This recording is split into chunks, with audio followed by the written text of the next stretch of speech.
o de pronto tiene muchos compromisos con muchos municipios y los municipios muy pocos logramos cálculo actuarial en una vigencia, lo cual dificulta que se siga realizando un desahorro. Ahorita estamos a la espera de que se notifique la circular de cumplimiento, pero al igual muchos municipios somos víctimas de pronto o de pronto no estamos de acuerdo con el reporte que hace Fiduprevisora al Ministerio de Educación en cuanto a la depuración de lo que es el pasivo de esta cartera. ¿Por qué? Porque por lo menos yo les logré demostrar a ellos y les envié un oficio donde había números de cédulas que no coincidían o docentes que no estaban en mi base de datos. Sin embargo, ellos lo reportaban al ministerio y son recursos que teníamos ahí congelados, porque el ministerio le aprueba, pero nunca nos escucha a los municipios o no tiene de pronto la claridad sobre si nosotros aceptamos ese pasivo, porque a nosotros se nos debería preguntar si estamos de acuerdo porque ese docente que ellos reportan trabajó o no trabajó en nuestro municipio, muchas veces fue trasladado de nuestro municipio a otro municipio, pero seguimos nosotros asumiendo esa cartera. Entonces tenemos que fortalecer esa parte. Yo se lo digo a ustedes porque de verdad que estamos necesitando recursos para trabajar. Somos municipios, la mayoría de categoría sexta, de muy escasos recursos, pero también reconozco en ustedes el trabajo que hacen y los felicito porque muchas veces nosotros mismos estamos en el ministerio solicitando atención y lo que en mi caso particular, siempre he gozado de pronto de la asesoría y la atención de ustedes. Muchos municipios ahorita, esta mañana me comentaban que han tenido inconvenientes, que le comunicaron por resolución que ya tenían el recurso listo para desahorrar, pero que habían tenido problemas en la plataforma. Que por esa razón el ministerio no le había girado los recursos. Esta mañana escuchaba un alcalde que decía que le habían girado la mitad solamente, que le faltaba una parte, pero en realidad necesitamos eso para seguir trabajando en lo que es la reactivación económica.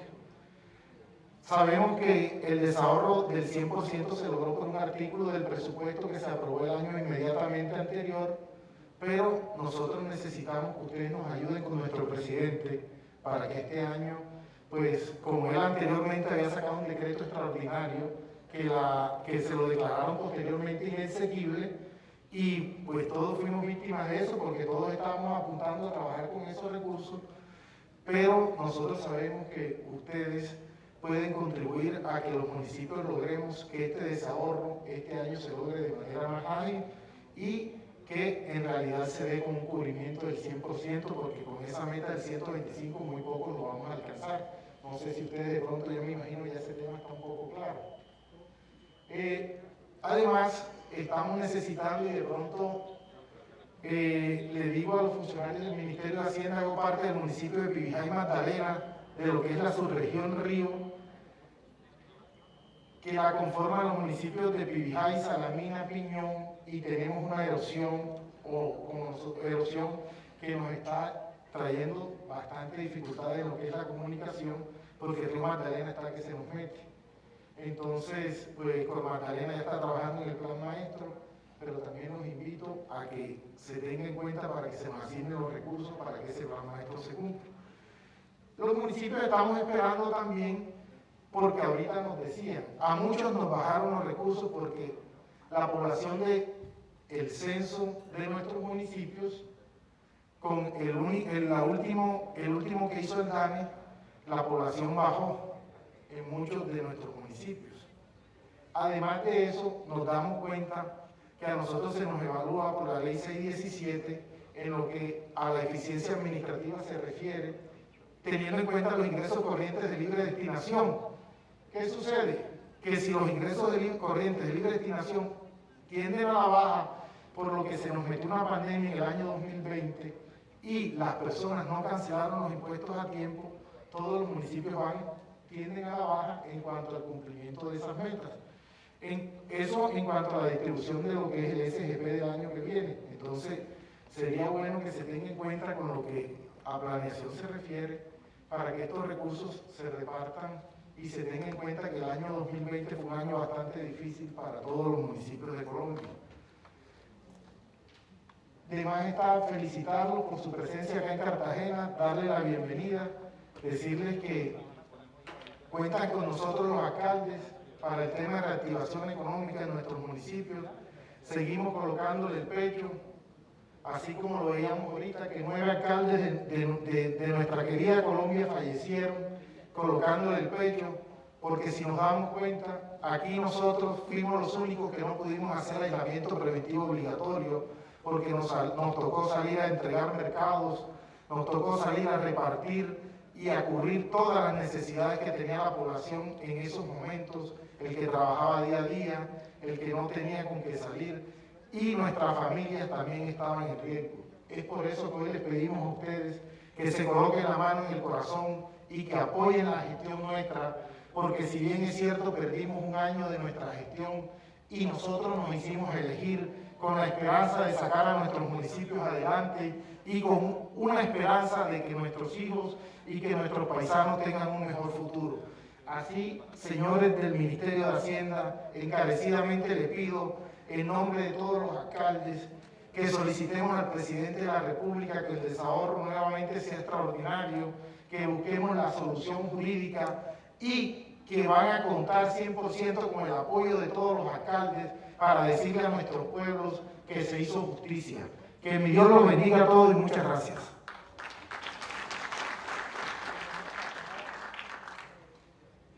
Agradecemos al alcalde Pibijay Magdalena por su intervención. A continuación los invitamos a escuchar la intervención del doctor Jesús Antonio Bejarano, viceministro técnico del Ministerio de Hacienda y Crédito Público.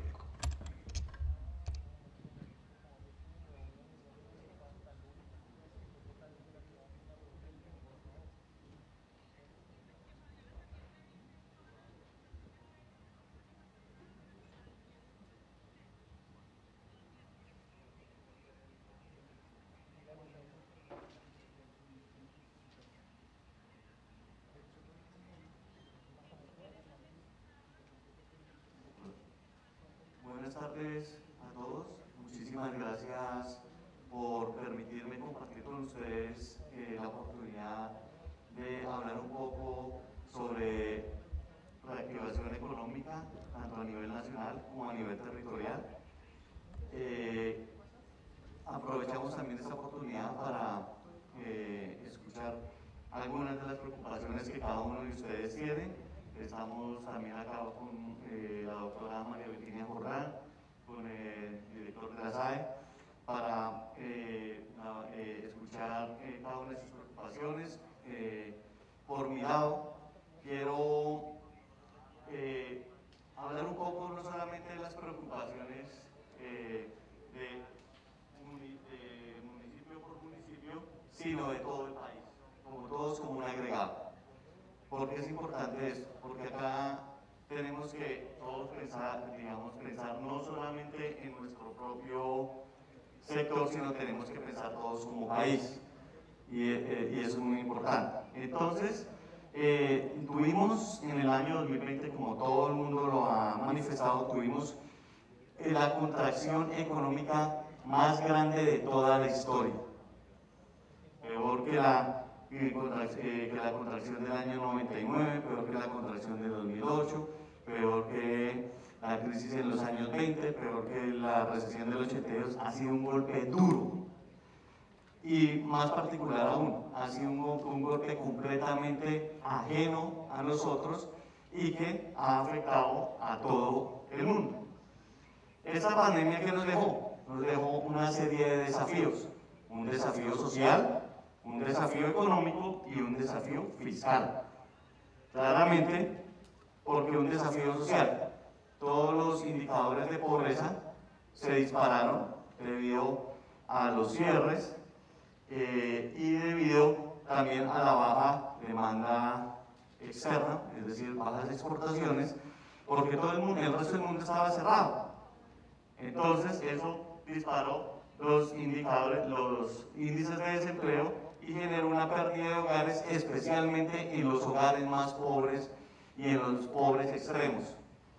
Si uno pudiera dividir los ingresos del país de 1 a 10, Los hogares que más sufrieron son los ubicados en el nivel 1, nivel 2 y nivel 3, que son hogares que ganan por debajo de 400.000 pesos mensuales. Esto es un problema que nos dejó, o un desafío que nos dejó la pandemia. También nos dejó un desafío económico. Hubo una ruptura en el tejido empresarial, hubo una caída grande en las exportaciones. Entonces, ese es un problema también muy importante que se conecta con el problema social. Y también nos dejó un problema fiscal. Nos dejó un desafío fiscal. ¿Por qué razón? Porque, como todos escuchamos y vivimos, el gobierno destinó una cantidad considerable de recursos para combatir, para proteger a los más vulnerables, para evitar la destrucción del tejido empresarial, tratar de minimizar la reducción en el número de empleos y dedicar todo a la parte de aseguramiento de salud, a la parte relacionada con vacunación y todos los demás medicamentos y materiales médicos que se requerían para atender este virus. Pero ¿qué pasa? Ahora el desafío ¿qué es? Salir adelante. Ese es el desafío que tenemos, salir adelante. Pero necesitamos salir adelante de una forma creíble, no de una forma que, digamos, que suene bonito, pero que al final no resulte. Entonces, nosotros en el marco fiscal de mediano plazo y en nuestro proyecto de ley de inversión social, lo que buscamos es responder a esta triada de soluciones inseparables. Yo no puedo solucionar la pobreza solamente descuidando lo económico. No puedo solucionar todo lo económico descuidando la pobreza y tampoco puedo solucionar la parte fiscal descuidando lo económico y lo social. Entonces miren que todas no se pueden separar porque son importantes. Entonces, alguien que prometa, voy a concentrarme todo en lo social, eso no es creíble. Me voy a concentrar solo en lo económico, eso no es creíble. Me voy a concentrar solo en lo fiscal, tampoco es creíble. Un ejemplo, si yo tomo todos los recursos que tiene el Estado y los dedico 100% a la parte social y descuido la parte económica y la parte fiscal, pues ¿qué va a pasar? No va a haber recuperación y no vamos a tener acceso a los mercados financieros. Y eso es importante porque nosotros tenemos déficit fiscal, que es déficit fiscal, que los gastos son mayores que los ingresos.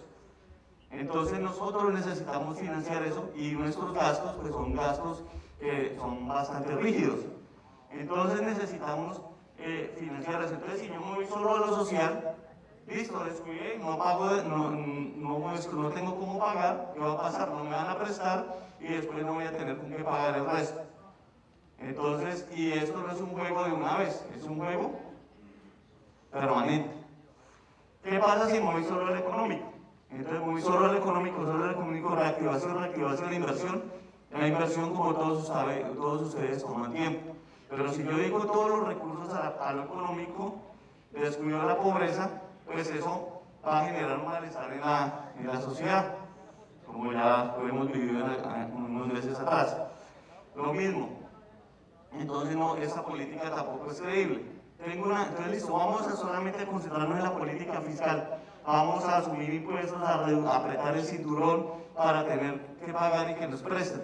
Pero esa política no es creíble porque si yo me dedico solamente a ahorrar y a bajar la deuda del gobierno de un solo tajo, ¿qué va a pasar? Descuido lo social, descuido lo económico y al final la economía no va a poder generarme los ingresos para pagar mis deudas. Entonces miren que ustedes no se pueden concentrar en 100% en cada uno de los puntos. Tiene que haber un balance entre estos tres puntos para que cada una de estas tres políticas sea creíble. Entonces, acá, pues nuestro proyecto de ley de inversión social y el trabajo que hemos hecho como gobierno es tratar de resolver esos desafíos de una forma equilibrada para que esas soluciones sean creíbles, tengan sentido y y no se convierta solamente en promesas. Entonces vemos que efectivamente, como yo les había dicho, a raíz de la pandemia, nuestros indicadores de pobreza y de pobreza extrema se deterioraron bastante. No fue solamente en Bogotá, sino en todos los municipios del país. Básicamente, ¿qué diferencia hay entre pobreza monetaria y pobreza extrema? La pobreza monetaria es cuando sus ingresos, los ingresos de una persona están por debajo de 331.688 pesos, y la pobreza extrema es las personas cuyo ingreso está por debajo de los 145.000 pesos mensuales. Entonces, vimos unos deterioros abrumadores en este tipo de personas que son muy vulnerables y que fueron fuertemente afectadas por la pandemia. ¿Qué buscamos con el proyecto de ley de inversión social? Este proyecto de ley, ¿sí? Todo el mundo lo tiende a asociar a una reforma tributaria. No es una reforma tributaria. Estamos sencillamente atendiendo unas necesidades sociales, unas necesidades de reactivación económica, pero para atender esas necesidades necesitamos fuentes, necesitamos recursos, tanto ingresos ya y ingresos, por decirlo así, financiamiento por parte de los mercados. Entonces, este proyecto de ley la filosofía es cada gasto debe traer su ingreso, como cada niño trae su pan debajo del brazo. Entonces, acá ¿qué buscamos? Una extensión del programa de ingreso solidario hasta diciembre de 2022, ¿sí? Y vamos a destinar 3.3 billones de pesos para lo que resta del 2021 y 7.2 billones de pesos para todo el 2022. Y a partir de abril del 2022 hasta junio del 2022 vamos a extender el mismo programa que tenemos, y a partir de junio del 2022 vamos a ampliarlo para ampliarlo a las personas que están en pobreza extrema y que el monto dependa del número de personas por hogar. Esto es muy importante. Ya no sea los mismos 160.000 pesitos para cada hogar, sino que de acuerdo al tamaño de hogar, y especialmente en hogares con pobreza y pobreza extrema, pues eso se pueda aumentar. Tenemos también estímulos para acceso a la educación pública en instituciones por parte de los jóvenes. Esto es una demanda que el ministro en todos sus viajes a las regiones, en todas las conversaciones que se tuvo con los diferentes actores de la economía, es dedicar recursos de estímulos para la educación pública. Acá hay una diferencia. Alguien me dice, pero se ve mucho más en ingreso solidario que en la educación pública. Pero los estímulos de la educación pública, los ingresos solidarios son 2021-2022, los recursos para la educación pública son permanentes, son 700.000 millones de pesos a precios de hoy para siempre. Entonces, es un programa bastante ambicioso, porque no importa, digamos, cuánto es el ingreso en un periodo o el otro, sino si es permanente o es transitorio por unos pocos años. Ampliación de PAEF entre julio y diciembre del 2021. También muchos sectores decían, no, es que PAEF tiene que ser focalizado para las empresas pequeñas y también tener una diferenciación para las mujeres, que han sido, digamos, las personas más afectadas en la pandemia, porque tienen pues doble trabajo, que no debería ser así. Entonces, en este PAEF se va a hacer una ampliación, pero solamente focalizado a las micro y pequeñas empresas, y se mantiene el diferencial por género, que es un subsidio de 50% de un salario mínimo si las empleadas son mujeres y 40% si los empleados son hombres. Entonces, también tenemos incentivos para la contratación, y es básicamente los jóvenes que están reclamando empleo. Vimos los indicadores de empleo.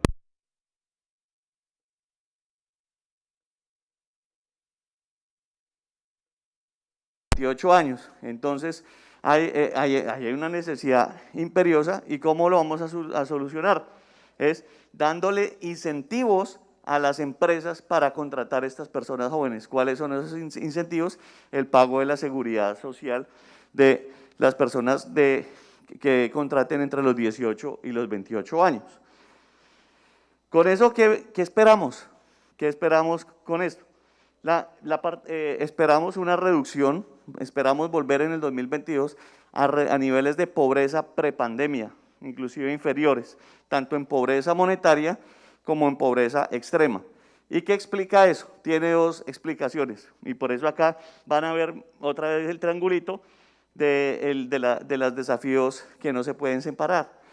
Es la pobreza para el 2021 y para el 2022, la pobreza y pobreza monetaria se va a reducir. Un efecto es el efecto crecimiento, o sea, si reactivamos la economía, territorios e impulsamos todo a crecer a unas tasas altas, entonces pues vamos a generar mayores empleos, y al generar mayores empleos pues las personas pues van a poder trabajar, van a recibir ingreso y van a poder salir de la pobreza. Esa es una parte. Hay otra parte que es este programa de ingreso solidario, que busca cubrir a todas estas personas, inclusive personas que pronto estén muy mal remuneradas, o personas que por alguna razón no han podido encajar en el mercado laboral. Entonces ese programa de ingreso solidario va a permitir sacarlos de esa pobreza. Y este efecto también es un efecto muy interesante, y es que vamos a lograr una reducción en el coeficiente de Gini. ¿Qué es el coeficiente de Gini? Es un indicador de desigualdad social para cualquier país. Entonces nosotros, a raíz de la pandemia, tenemos un Gini del 54% y esperamos reducirlo al 51%. Entonces esas reducciones son, digamos, no se ve, digamos en números no se ve, pero al comparar con diferentes países es una muy buena reducción la que estamos logrando en el grado de desigualdad, que es este coeficiente de Gini. Si el coeficiente de Gini se acerca a 1, es una economía muy desigual. Si se acerca a 0, es una economía que tiende a ser más equitativa. Entonces, y especialmente la de desigualdad, acá la vemos entre el 10% más rico y el 10% más pobre. Nosotros estamos atacando, vía este programa de ingreso solidario, al 30-40% de la población más pobre, y esperamos cubrir 4 millones de hogares al final del 2022. Ya tenemos lo social, pero miren que lo social se alimenta de lo económico y viceversa. Entonces ahora vamos a ver cuál es el desafío económico y cómo la ley de inversión social está aquí para solucionar, y también no solamente, digamos, programas a nivel nacional, sino también a través de algunos programas a nivel territorial. Entonces, lo primero, el primer hecho que vimos es que existe una capacidad para apalancar proyectos de inversión con deuda pública desde las entidades territoriales, que es decir, apalancar, que se puedan endeudar para invertir. Entonces, como vemos, estamos muy debajo actualmente, el endeudamiento de las entidades territoriales para invertir, pues está muy bajo. Entonces queremos aumentarlo y queremos aumentarlo a que sea, todos los territorios están endeudados 1.7% del PIB, o sea, de todo el ingreso que genera la nación. Queremos que esa meta sea el doble, queremos duplicar para que ese endeudamiento sea a través de proyectos de inversión. ¿Y cómo vamos a hacer eso? Ya les explico cómo la ley de inversión social va a permitir hacer eso. También las entidades territoriales cuentan con recursos en el sistema financiero y recursos de regalías para impulsar la reactivación. Entonces, hay 24 billones de pesos, que eso es 2.5% del PIB, de activos financieros, que son básicamente depósitos de ahorro, depósitos en cuenta corriente, CDT, que disponen las entidades territoriales para gastarlos. Hay excedentes de tesorería, hay unos excedentes de tesorería también que tienen la tesorería, que son de 12.6 billones. Tenemos de presupuesto del Sistema General de Regalías 16.1 billones que fueron aprobados el año pasado. Entonces, hay recursos y obviamente, como todos ustedes saben, el 2020 fue un año de muy baja ejecución. Entonces, necesitamos ejecutar esos recursos y ahí pues también no es solamente una invitación para el gobierno, sino también para ustedes. A nivel de, entonces, ahora sí ya volviendo otra vez a la ley de inversión social, ¿qué tenemos para las entidades territoriales?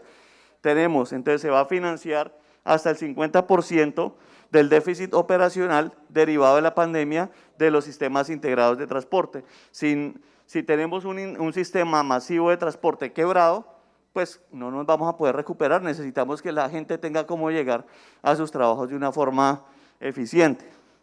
Se extenderá la vigencia de los créditos especiales de tesorería. Muchos de ustedes conocen estos créditos que en el decreto de emergencia económica 678, artículo 3, esa vigencia se extendió para que pudieran pagar las entidades territoriales estos créditos de tesorería y este decreto permitió expandirlo para el 2020 y 2021, ¿cierto? Con el proyecto de ley esto va hasta el 2023, entonces se va a tener todo el 21 y todo el 2022 ¿para qué? Para pagar estos créditos, de acuerdo pues en la vigencia que se haya tomado. También se extenderá el límite de sostenibilidad de deuda. Entonces acá es la motivación del grafiquito que les había mostrado. Hay espacio para endeudarse, pero obviamente es una deuda. Lo ideal es que sea una deuda que tenga inversión. ¿Por qué?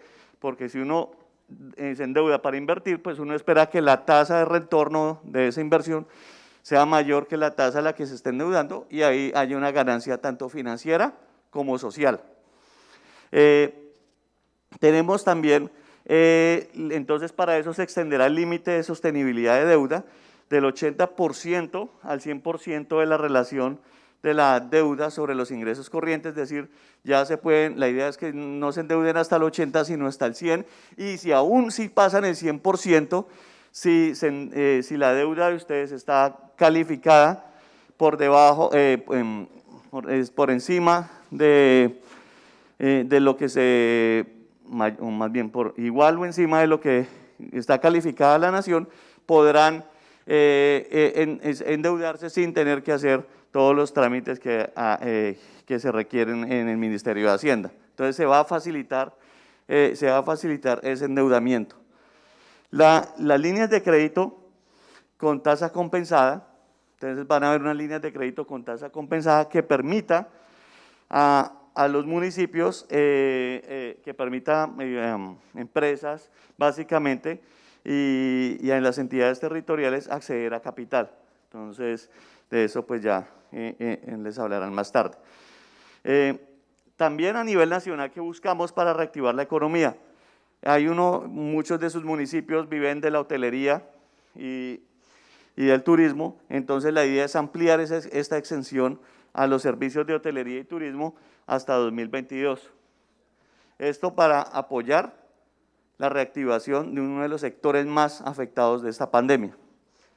También tenemos la exención del IVA hasta 3 días por año, que esta ha sido una política muy buena durante la pandemia y permitió no solamente reactivar el comercio de los bienes que fueron exentos de IVA, sino que también los hogares al mismo tiempo aprovecharon y compraron bienes que sí pagaban IVA. Entonces esto no solamente disparó las ventas, sino que también disparó el recaudo por la compra de esos otros bienes que no estaban exentos de IVA. También como gobierno, ¿qué hemos hecho como gobierno para la reactivación económica? Tenemos que un aumento positivo, con una tendencia hacia el alza en las dosis aplicadas por semana de vacuna. Entonces la vacunación, mejor dicho, vacunas no hacen falta. La velocidad a la cual también se están aplicando las vacunas es muy alta, y esto pues en promedio ha sido muy bueno para el país. Sin embargo, pues tenemos unos retos en algunos departamentos. La vacunación es uno de los catalizadores de la reactivación económica, no solamente en Colombia, sino en el resto del mundo. ¿Y cómo se está viendo esta recuperación? Y cómo se está viendo que ya esta recuperación, los efectos de la vacunación es que los cierres y el miedo hacia ir hacia restaurantes, centros comerciales o hacia lugares de trabajo, esos indicadores de movilidad han estado aumentando. Entonces, esto es una muestra de que la economía se está abriendo y se está reactivando. Tenemos, entonces, en el avión, cuando uno va a un avión, no sé, Bogotá-Cartagena, el piloto, pues somos todos gobierno, entidades territoriales, alcaldes, pero que nos permite también acelerar un poco en avión son los vientos de cola. ¿Cuáles son esos vientos de cola? El precio del café, el precio del petróleo y el precio del carbón. Entonces, ese aumento en el precio de las materias primas en el mundo nos ha permitido exportar más y que nuestras exportaciones valgan más. Entonces, esto es un viento de cola también que nos permite apuntar hacia una recuperación económica tanto a nivel nacional como a nivel territorial. También tenemos otro viento de cola, que son las remesas, que es la plata que nos llega, que nos giran algunos familiares que están trabajando en el exterior. Este dinero también es un viento de cola y ha venido aumentando bastantemente. Usualmente cuando acá hay una cosa interesante, cuando el dólar está muy arriba, las remesas tienden a aumentar, y es porque sencillamente es muy barato, el peso se vuelve muy barato y es muy barato comprar en Colombia. Entonces, para alguien que trabaja o tiene familia, pues ese dólar que le gira, pues puede comprar muchas cosas más acá dentro del país, o inclusive vivienda, que son pues bienes que no se pueden comprar o vender en el extranjero. Tenemos, estas remesas básicamente están concentradas en Bogotá, Valle, Antioquia, pero también en muchos departamentos han empezado a tener un peso considerable. ¿Y todo esto en qué se ve reflejado?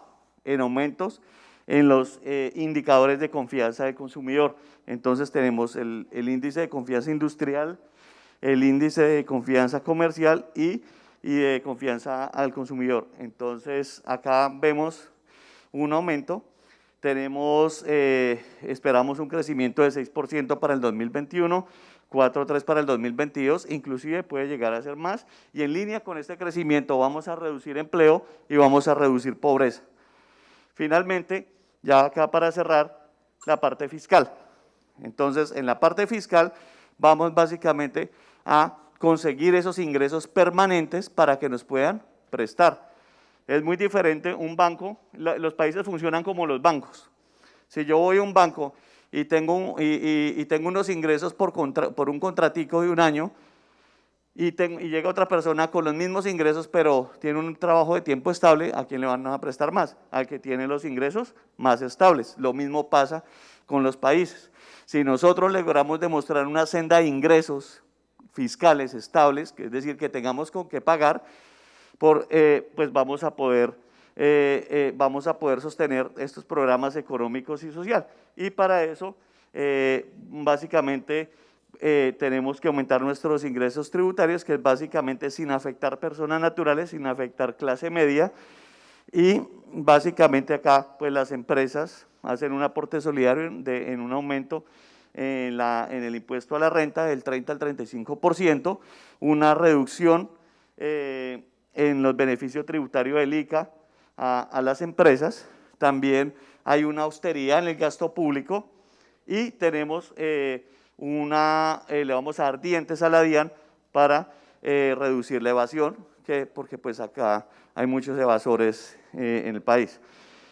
Finalmente, vamos a cambiar la regla fiscal y fortalecer el Comité Autónomo de la Regla Fiscal, y con esto logramos completar nuestro triángulo y poder pagar nuestras deudas y seguir accediendo a los mercados financieros. Gracias. Agradecemos al doctor Jesús Antonio Bejarano, viceministro técnico del Ministerio de Hacienda y Crédito Público, por su participación e intervención en el Consejo Ejecutivo 2021 de la Federación Colombiana de Municipios. A continuación, escucharemos a la doctora María Victoria Jordán, directora de Regulación Económica, María Virginia Jordán, directora de Regulación Económica del Ministerio de Hacienda y Crédito Público. Adelante.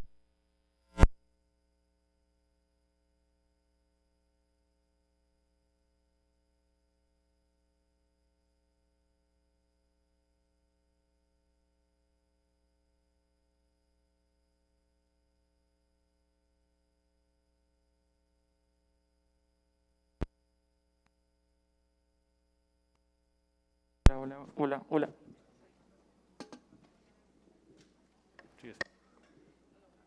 Hola, buenas tardes para todos. Bueno, acá les vamos a hablar de un tema que sé que… Hola a todos. Bueno, acá también desde el Ministerio de Hacienda les vamos a hablar de un tema que sabemos que es de interés de todas las entidades territoriales, de alcaldes y gobernadores. Les vamos a hablar del FOMPET. El FOMPET, como ustedes saben, es el Fondo Nacional de Pensiones de las Entidades Territoriales. El FOMPET tiene como origen y como objetivo principal cubrir los pasivos pensionales de las entidades territoriales. ¿Por qué menciono esto en un principio? Porque sé que a todos les interesa muchísimo el FOMPET, pero lo buscan es como un fondo que les permita hacer inversiones. Entonces, quiero reiterar que esa es una opción que tiene el FOMPET solamente cuando ustedes tienen sus pasivos cubiertos, pero ese no es el principal objetivo del FOMPET. El principal objetivo del FOMPET es que ustedes puedan hacer uso de los recursos del FOMPET para cubrir con sus obligaciones pensionales. Pero bueno, ya vamos a ver más en detalle varios puntos acá del FOMPET que sé que son de interés de todos ustedes.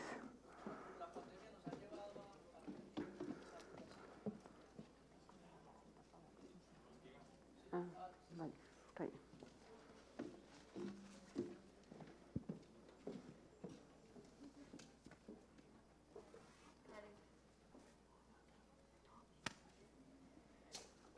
Listo. El Fondo Nacional de Pensiones de las Entidades Territoriales FOMPET ha sido clave en la reactivación económica y la recuperación con enfoque territorial. En el marco de la emergencia económica y social se han tomado diferentes medidas permitiendo que las entidades territoriales puedan tener mayor liquidez para afrontar la dura situación. Entre estas medidas se ha permitido que las entidades aporten menos recursos al FOMPET y otras medidas para que pudieran realizar mayores desahorros de excedentes y de recursos para el pago de la nómina de sus pensionados. En el tema de la reorientación de rentas, tanto gobernadores como alcaldes fueron facultados para reorientar rentas de destinación específica, a excepción de aquellas cuya destinación específica haya sido establecida por la Constitución Política. Acá tenemos el decreto 461, que en su artículo 1 permitió que la reorientación se autorizara para llevar a cabo las acciones necesarias para hacer frente a las causas que motivaron la declaratoria del estado de emergencia económica, social y ecológica en el marco de lo dispuesto en el decreto 417 de 2020. Tenemos también el decreto legislativo 678, que también ya había mencionado el viceministro Bejarano. Este decreto permitió que las entidades pudieran reorientar sus rentas y también pudieran utilizarla para gastos de funcionamiento, tanto en la vigencia 2020 como en la vigencia 2021. En la Ley de Presupuesto General de la Nación, vigencia 2021, la Ley 2063, también se le permitió a las entidades que pudieran nuevamente reorientar sus rentas que constituyen aportes a su cargo al FOMPET durante la vigencia 2021. En este caso, los recursos podrían ser destinados o para inversión o para funcionamiento de la entidad territorial. Esta medida de reorientación de rentas beneficia principalmente a los 32 departamentos, quienes anualmente deben aportar un porcentaje de sus ingresos corrientes de libre destinación y de su impuesto de registro al FOMPET. En la vigencia 2020 se incluyó el artículo 126 dentro de la Ley del Presupuesto General de la Nación, el cual señala que las entidades territoriales que hayan alcanzado una cobertura igual o superior al 100% de su pasivo pensional en el sector propósito general del FOMPET podrían retirar esos recursos que superaran dicho porcentaje después de descontar los recursos para cubrir el 100% de los pasivos del sector salud y educación. Es sobre este artículo que creo que pues ya varios de ustedes han mencionado el interés. En este caso particular se tomó como una medida transitoria para poder distribuir los recursos de excedentes en la vigencia 2020, porque como ustedes saben, digamos, la regla general en este momento de distribución de recursos en el FOMPET es sobre una cobertura del 125%.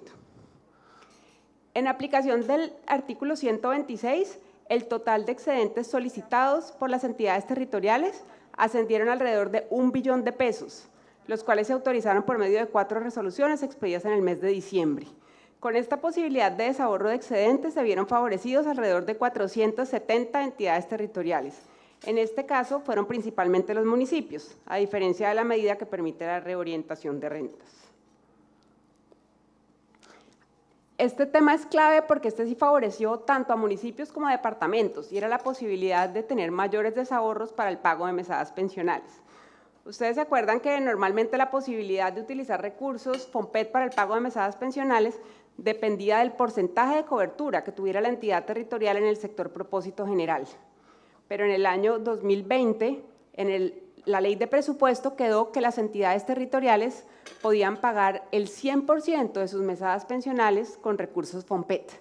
Con esta medida, que favorece a departamentos, distritos, municipios, las entidades van a poder desahorrar este año un valor aproximado a 1.5 billones de pesos para pagar sus mesadas pensionales. Este sí es uno de los objetivos, como les mencionaba antes, que sí es de lo principal que hace el FOMPET, y es permitirle a las entidades territoriales cubrir sus pasivos pensionales. Todas estas medidas adoptadas por el Ministerio de Hacienda y Crédito Público durante las vigencias 2020 y 2021 han permitido que las entidades territoriales puedan tener mayor liquidez, destinar mayores recursos para darle cumplimiento a sus planes de desarrollo, atender la crisis sanitaria, invertir en la reactivación económica y en proyectos estratégicos de educación, salud e infraestructura, entre otros. Estas medidas se pudieron tomar gracias al esfuerzo de la nación y al ahorro y disciplina fiscal de las entidades territoriales a lo largo del tiempo. Es importante resaltar que son medidas transitorias, que no ponen en riesgo el cumplimiento de las obligaciones pensionales de las entidades territoriales en el corto, mediano y largo plazo.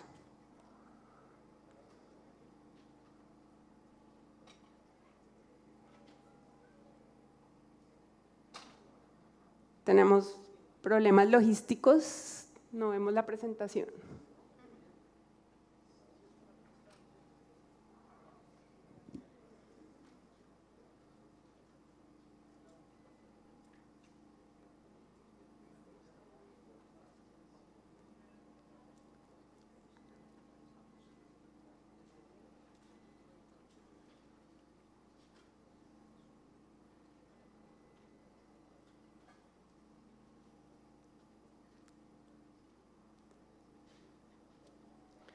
Pero bueno, continuemos por acá, mientras tanto igual les sigo contando.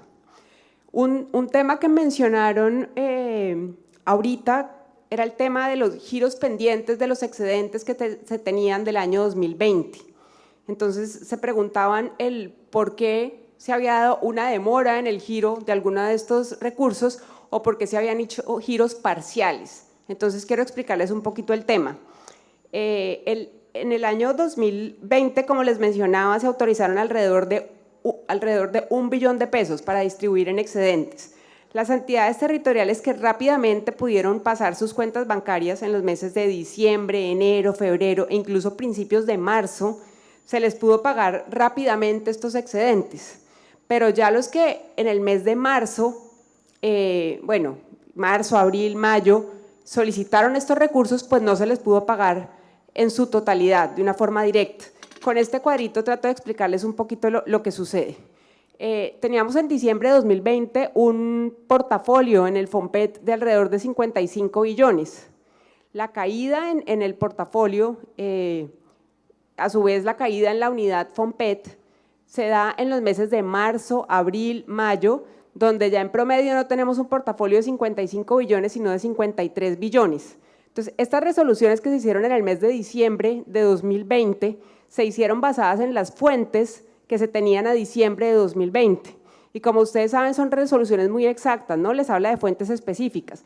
Por ejemplo, la entidad territorial va a tener tanto recursos en el sector propósito general, tanto en el sector de regalías, tanto en el sector, en ese caso de impuesto de timbre o de privatizaciones.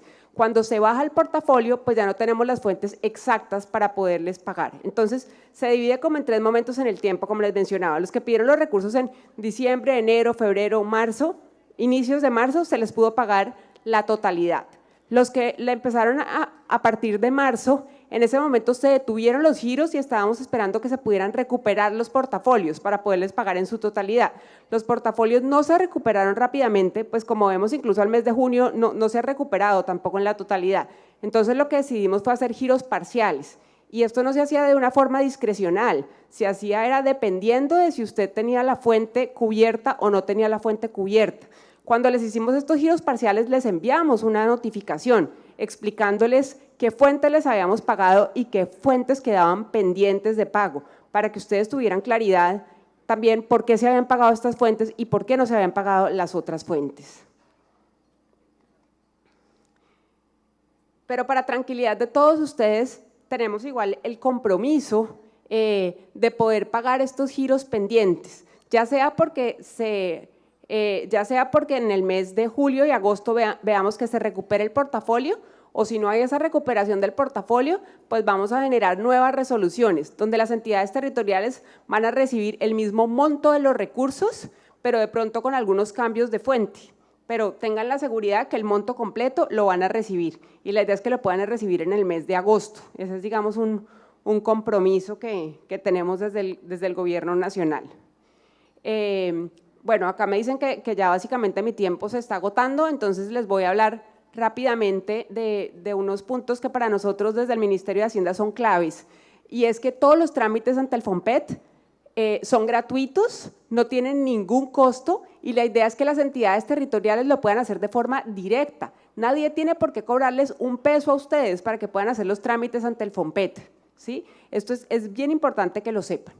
Les menciono entonces aquí algunos puntos rápidamente. Ustedes saben que pueden desahorrar recursos del FOMPET para diferentes temas, principalmente, como les mencionaba, para cubrir obligaciones pensionales. Entre ellos está el pago de bonos pensionales, la compensación o pago de cuotas partes pensionales, el pago de la nómina de los pensionados, el pago de contratos de concurrencia, la devolución de recursos de excedentes, entre otros.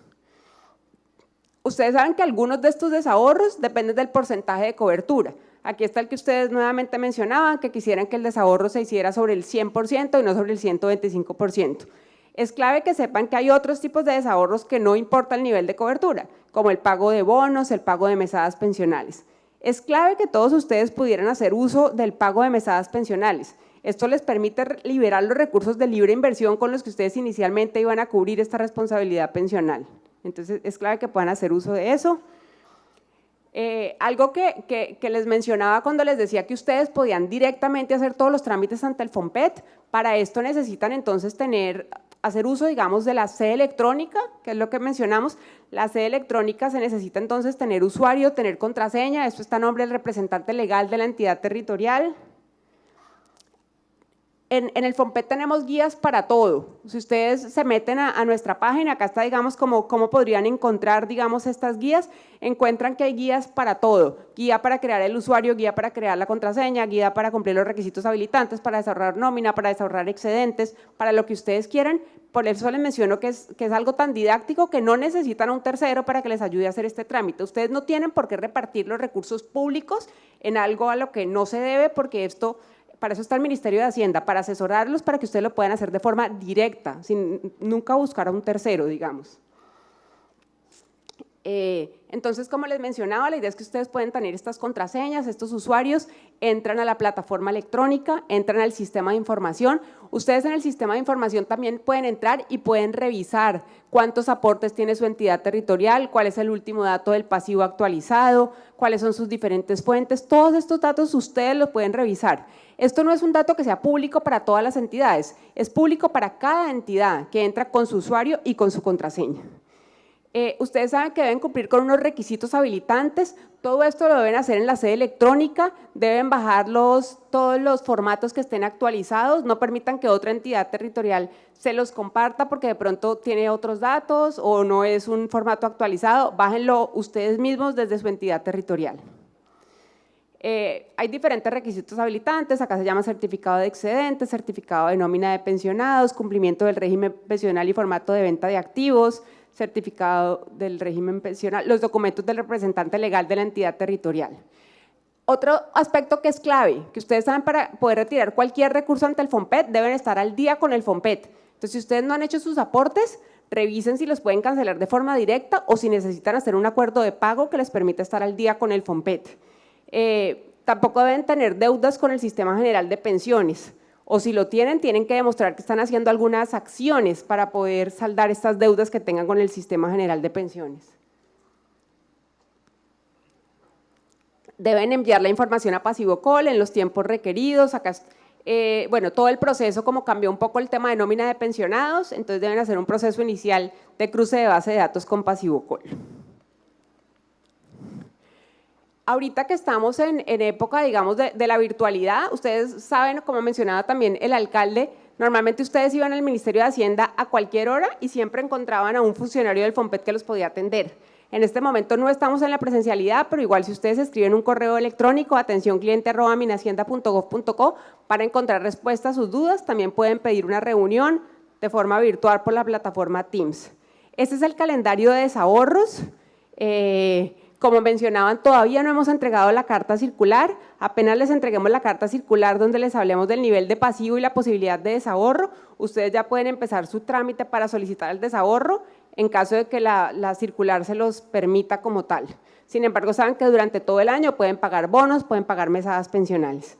Y reitero lo que ya dije al inicio de esta intervención, y es que el Ministerio de Hacienda y Crédito Público le informa que los trámites para el retiro de recursos disponibles en el FOMPET son gratuitos y no requieren de intermediarios. Por lo tanto, en caso de presentarse alguna anomalía, se procederá a informar directamente a los organismos de control por presunto detrimento de los recursos públicos. Bueno, a todos muchísimas gracias.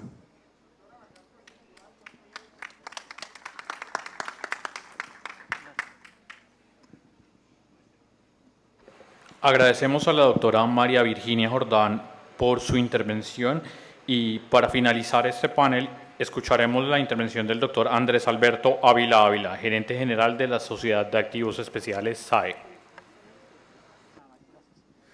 Bueno, muchísimas gracias, muy buenas tardes. Un saludo especial al doctor Gilberto Toro, a nuestra consejera para las regiones, la doctora Ana María Palau, al viceministro y a la directora María Virginia, a todos los alcaldes que nos acompañan. Para la Sociedad de Activos Especiales es muy importante estar acá en el día de hoy y poderles contar qué es la Sociedad de Activos Especiales y por qué es tan importante para la reactivación económica dentro de las regiones y desde el territorio, y sobre todo cómo podemos aportarle a cada uno de los municipios que ustedes representan hoy acá.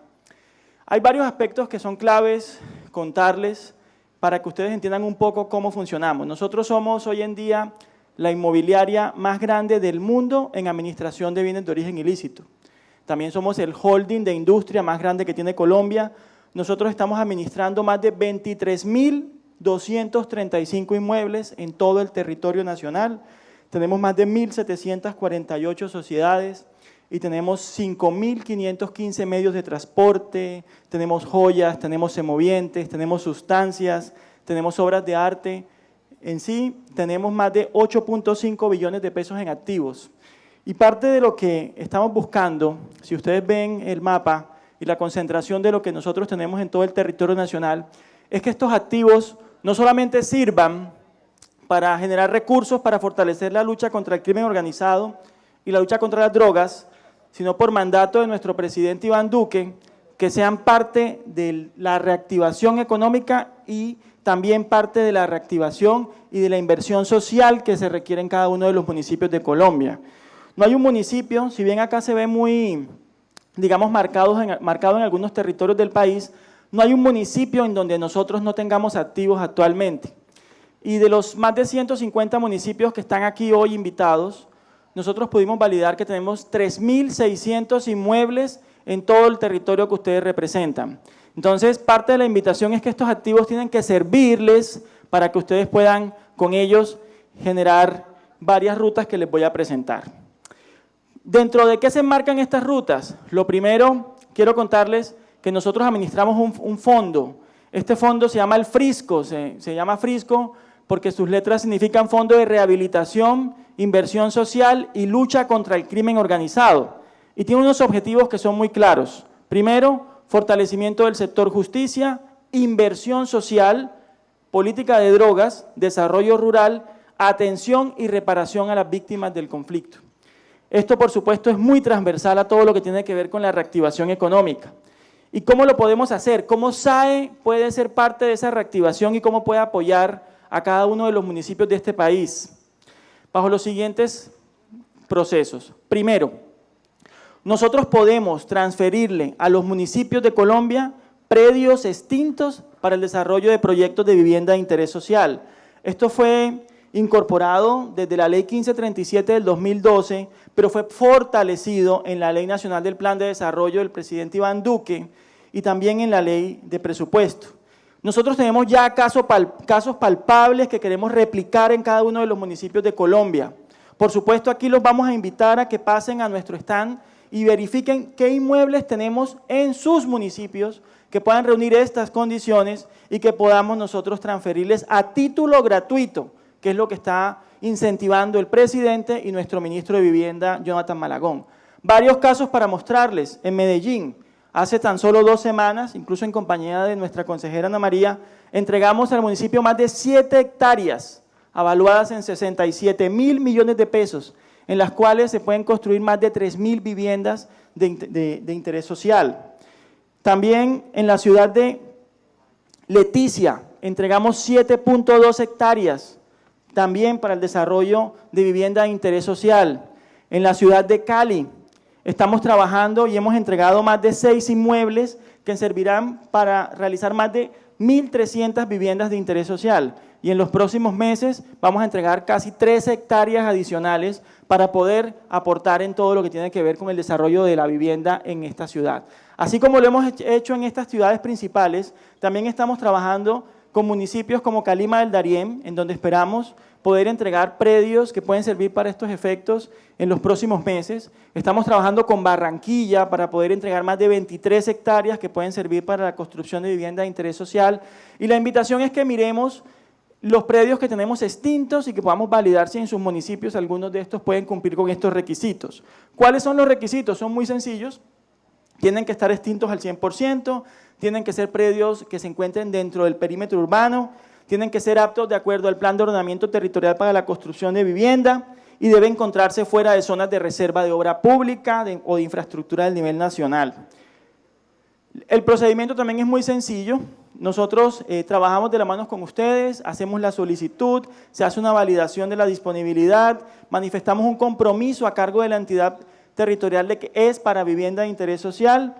Nosotros buscamos una viabilidad de Fonvivienda, que es una entidad que hace parte del Ministerio de Vivienda, para efectos de poder garantizar que el suelo es apto para la construcción de esta vivienda. Y nosotros, por supuesto, hacemos un proceso de saneamiento y la transferencia se hace mediante acto administrativo. Esto es prácticamente un proceso que puede tomar menos de un mes si nosotros contamos con todas las viabilidades. Así como nosotros podemos transferir lotes para la construcción de vivienda de interés social, también podemos destinar predios de más de esos 28.000 que tenemos en todo el territorio para proyectos sociales que vayan de la mano con las principales iniciativas que se tienen en el plan de desarrollo del gobierno. Uno de los principales procesos que más estamos apoyando es lo que tiene que ver con las casas de la mujer empoderada. Esto es un proyecto que bajo el liderazgo de la Vicepresidencia de la República se ha venido implementando en todo el territorio nacional. Nosotros hemos entregado más de 10 inmuebles para estos efectos.